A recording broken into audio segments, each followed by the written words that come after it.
Asyiat bin Aslam mengatakan, Ibrahim alaihi salam bertanya kepada malaikat maut dan namanya Izrail.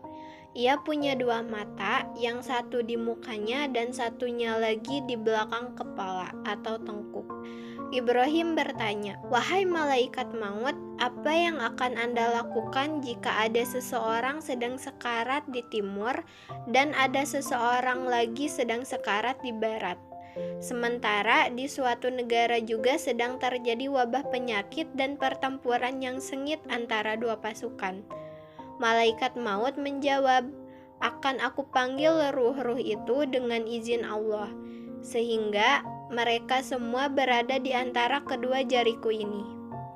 Ibrahim berkata, kemudian bumi diratakan dan kelihatan seperti sebuah hidangan, lalu ia makan sebanyak yang diinginkannya. Asyiat bin Aslam berkata, pada saat itulah Allah Ta'ala memberi kabar gembira kepada Ibrahim bahwa ia adalah kekasihnya. Sulaiman bin Daud alaihi salam bertanya kepada malaikat maut, "Mengapa aku tidak melihatmu bertindak adil di antara manusia?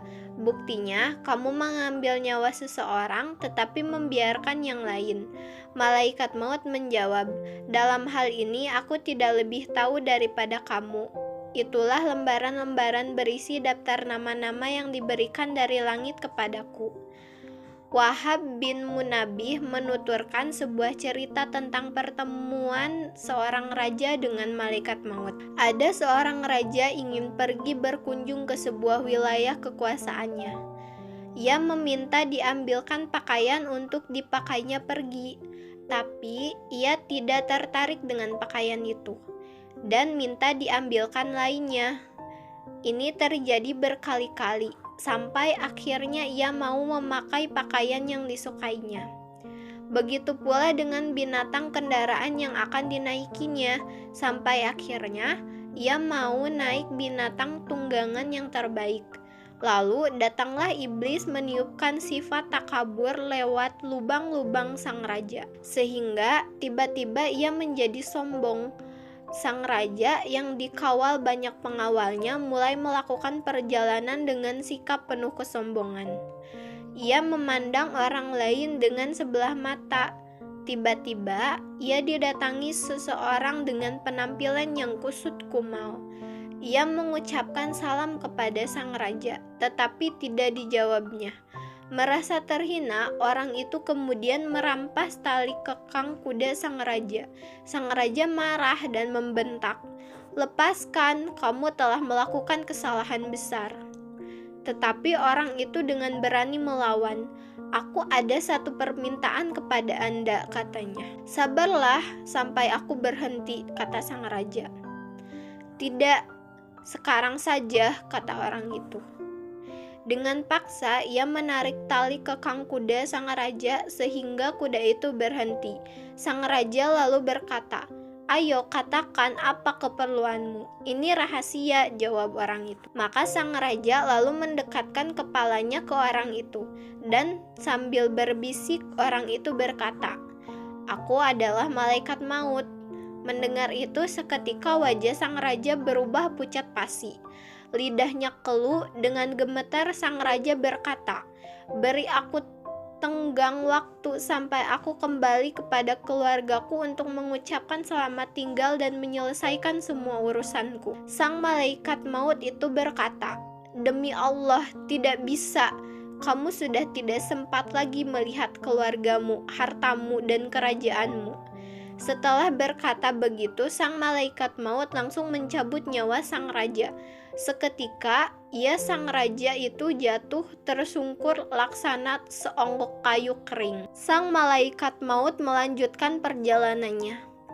Ia lalu bertemu seseorang yang beriman. Setelah mengucapkan salam kepada orang tersebut dan si mukmin itu membalas salamnya, sang malaikat maut lalu berkata kepadanya, "Aku punya keperluan denganmu. Aku ingin mengatakannya sendiri di dekat telingamu." "Baiklah, silahkan," jawab si mukmin. Sang malaikat maut lantas berbisik, "Aku adalah malaikat maut." Seketika orang itu menjawab, "Selamat datang, wahai malaikat yang lama tidak pernah aku lihat. Demi Allah, tidak ada siapapun di muka bumi yang lebih aku tunggu-tunggu untuk bisa bertemu selain kamu." Mendengar itu, sang malaikat maut bertanya kepadanya, "Selesaikan dahulu urusanmu yang membuat engkau pergi." Tapi mukmin itu menjawab, "Aku tidak punya urusan lain yang lebih penting dan lebih aku sukai daripada bertemu dengan Allah." Sang malaikat maut pun berkata, "Kalau begitu silahkan kamu pilih waktunya kapan aku akan mencabut nyawamu." Ia bertanya, "Jadi kamu memberiku kesempatan untuk memilih?" "Ya," jawab malaikat.